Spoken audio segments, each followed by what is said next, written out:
Pangitain ng isang bulag na manghuhula sa 2024 ang kakaibang kwento tungkol kay Baba Vanga, isang kilalang manghuhula mula sa Bulgaria.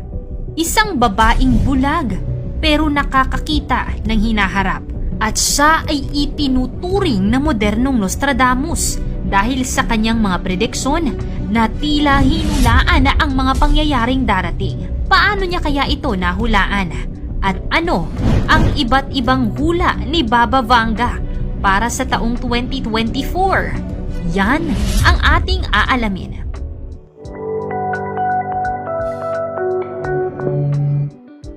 Pang-anim, the solar activity.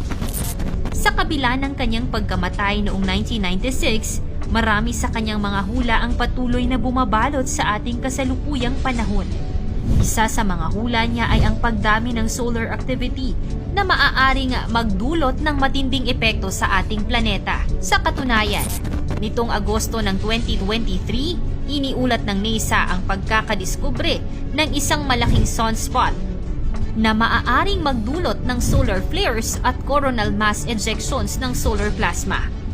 Ito ay maaaring magdulot ng matinding kaguluhan sa ating power grids at iba pang infrastruktura. Ang ideya na maaaring magkaroon tayo ng malupit na pag-atake mula sa araw ay hindi lamang nagdudulot ng takot, kundi nagbubukas ng ating kamalayan sa kahalagahan ng kaligtasan ng ating planeta laban sa mga natural na panganib. Ang solar flares ay hindi bagong konsepto, subalit ang kanyang hula ay nagdudulot ng agam-agam sapagkat ito ay nagpapakita ng kakayahan ng kalikasan na magdulot ng malawakang pinsala sa ating modernong teknolohiya.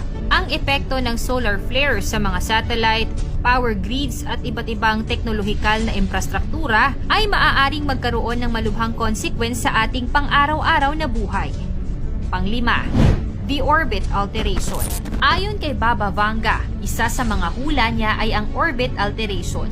Ito ay isang posibleng pagbabago sa orbit ng ating mundo. Ito ay isang hindi pangkaraniwang pangyayari na maaaring magdulot ng malalaking epekto sa ating kalikasan.